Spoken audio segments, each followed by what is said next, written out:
আপনি হয়তো শুনে থাকবেন যে ঢাকা বিশ্ববিদ্যালয় অলরেডি বন্ধ ঘোষণা করা হয়েছে। পাশাপাশি জগন্নাথ বিশ্ববিদ্যালয়, পাবলিক বিশ্ববিদ্যালয়গুলো বিশেষ করে বিশ্ববিদ্যালয় লেভেলে আমরা শিক্ষা প্রতিষ্ঠান হয়তো বন্ধ করার একটা পরিকল্পনা চলছে। এই যে শিক্ষা প্রতিষ্ঠান অথবা বিশ্ববিদ্যালয় লেভেলে এত বড় একটা সচেতন জায়গা বন্ধ করে দেওয়া হলো ভূকম্পনের কারণে, একটা আতঙ্কের কারণে। এটা আসলে কতটুকু যৌক্তিক বলে আপনি মনে করেন?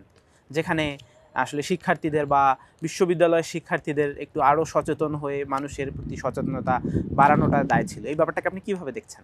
এইটা আসলে ঢাকা বিশ্ববিদ্যালয়ে যেটা হয়েছে, আমাদের দুই একটা হল আছে অনেক পুরাতন। তার মধ্যে সলিমুল্লাহ হল আছে অনেক পুরাতন।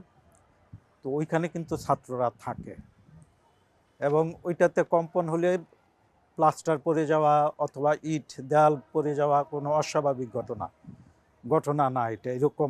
এটা স্বাভাবিক ঘটনা। একটু কম্পন হলে ভেঙে পড়তে পারে, কারণ এটা অনেক পুরাতন, কোনো ইয়া নাই, রিপেয়ার অথবা এরকম কোনো সংস্কার কাজ করা হয় নাই। কিন্তু এর মানে এই না যে আমি পুরা প্রতিষ্ঠান বন্ধ করে দেব।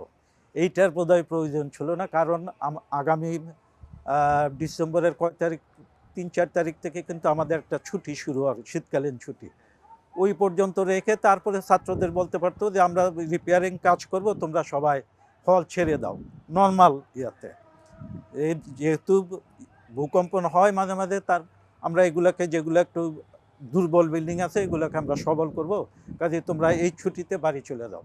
এটা কিন্তু নর্মাল একটা প্রসেস, তাইলে মানুষের মধ্যে এই আতঙ্কটা তৈরি হতো না।